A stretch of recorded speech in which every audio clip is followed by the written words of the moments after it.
Oke, assalamualaikum warahmatullahi wabarakatuh. Materi yang akan kita bahas adalah Customer Price Index atau biasa disingkat dengan CPI.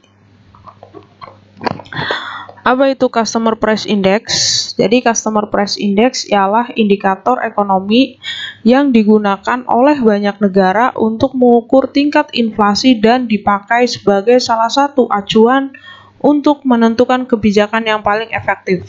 Biasanya orang awam menyebut CPI ini sebagai ukuran tingkat pengeluaran keluarga atau individu dan ukuran daya beli mata uang yang terus-menerus berubah karena adanya inflasi. Oke, next. Apakah negara memantau Customer Price Index? Jawabannya iya.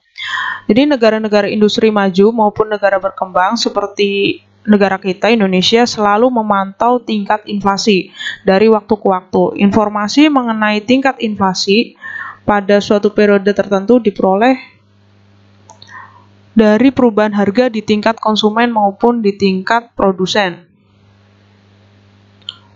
Di tingkat konsumen dinamakan Customer Price Index, sedangkan di tingkat produsen itu dikenal dengan nama PPI, yaitu Producer Price Index. Oke, next. Pengukuran CPI. Jadi CPI adalah perubahan harga rata-rata di tingkat konsumen pada sejumlah jenis barang dan jasa tertentu. Di Amerika Serikat, pengukuran CPI dibagi atas dua kelompok populasi besar, yaitu keluarga atau individu perkotaan yang dinamakan CPI-U atau CPI urban, dan pekerja kantoran atau dikenal dengan clerical worker yang disebut CPI-W. Jadi ada CPI-U untuk urban dan untuk pekerja kantor itu CPI-W. Nah, agar ada acuan angka untuk membandingkan, BLS atau biasa disebut Bureau of Labor Statistics yang ada di Amerika Serikat menggunakan referensi dasar pada rata-rata perubahan level harga atau indeks rata-rata selama 36 bulan. Ini sudah digunakan dari tahun 1982 sampai dengan 1984. Angka referensinya untuk referensi dasar itu adalah angkanya 100. Oke, next. Ada kategori barang dan jasa dalam pengukuran CPI. Yang pertama, kalian bisa lihat ada makanan dan minuman. Ini mulai dari sereal untuk sarapan pagi, susu, kopi, anggur, daging ayam, makanan snack. Terus yang kedua ada sarana perumahan, mulai dari harga sewa, furniture, bahan bakar, kompor gas, ada juga pakaian dan perhiasan, ada kemeja, pakaian wanita, perhiasan, sarana transportasi. Terus ada sarana kesehatan, mulai dari obat-obatan, biaya dokter, biaya menginap di rumah sakit, kacamata. Terus ada hiburan dan rekreasi, mulai dari harga pesawat, televisi, harga hewan peliharaan, peralatan olahraga, mainan, tiket masuk, tempat hiburan. Ada sarana pendidikan dan komunikasi, mulai dari biaya sekolah atau kuliah, ada materai, perangko, internet, pulsa, komputer, dan lain-lain. Serta yang terakhir ialah kategori barang dan jasa lainnya. Di sini yang termasuk barang dan jasa lainnya adalah tembakau dan produk-produk untuk rokok, ongkos potong rambut, dan perawatan tubuh lainnya, serta di sini dicantumkan juga biaya pemakaman.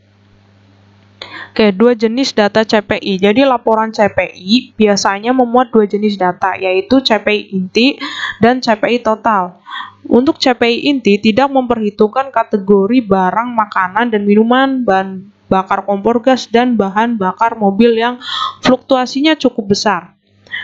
Untuk rilis data CPI dinyatakan dalam presentasi perubahan dari data sebelumnya per bulan dan total presentasi dalam setahun atau 12 bulan dibandingkan dengan data tahun lalu atau year over year. Nah, di sini ada 8 the 8 major group of the Customer Price Index. Ya. Jadi ada 8 kelompok utama daripada CPI. Yang pertama ada housing atau perumahan.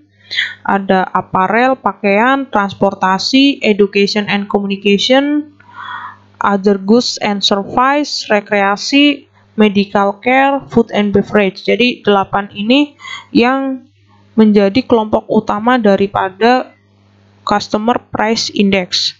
Oke, kalau tadi kita membahas 8 kelompok utama dari CPI, selanjutnya adalah Consumer Price Index komponen. Jadi komponen CPI ada di sini ada 8 ya, ada food and beverage. Kalau di sini data yang diambil dari BLS tahun 2019 ada sekitar 14,794%.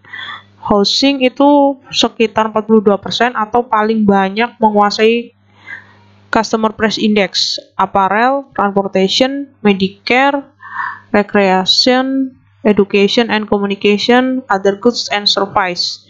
Ini bisa kita lihat ya, kalau untuk housing itu paling banyak 42%. Di posisi kedua ada transportasi sekitar 15%, posisi ketiga ada makanan dan minuman, terus ada kesehatan, lalu ada rekreasi. Sebelum rekreasi kita ada education dan komunikasi, yaitu pendidikan dan komunikasi. Terus untuk terakhir adalah pakaian.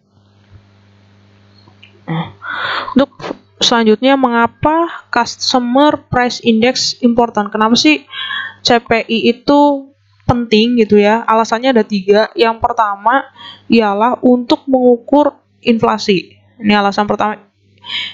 It measures inflation. Jadi untuk mengukur inflasi. Yang kedua adalah digunakan untuk pemerintah dalam menentukan indikator ekonomi. Jadi digunakan untuk menentukan GDP atau indikator ekonomi di suatu negara. Yang terakhir digunakan untuk meningkatkan level keuntungan. Ya. Itu gunanya dari kenapa Consumer Price Index important. Oke, next. Oke, kita akan membahas bagaimana rumus dari CPI Index. Jadi di sini CPI itu bisa kita dapat dari current price value of basket dibagi dengan price value of basket in base year dikali 100%, itu ketemu CPI Index. Penggunaan market basket of goods and service ini dibagi menjadi 2 ya. Jadi ada karena government price basket monthly atau harga dari pemerintah setiap bulannya, terus ada perbandingan harga dari harga sekarang dibandingkan harga masa lampau. Nah, base year-nya kita menggunakan angka 100.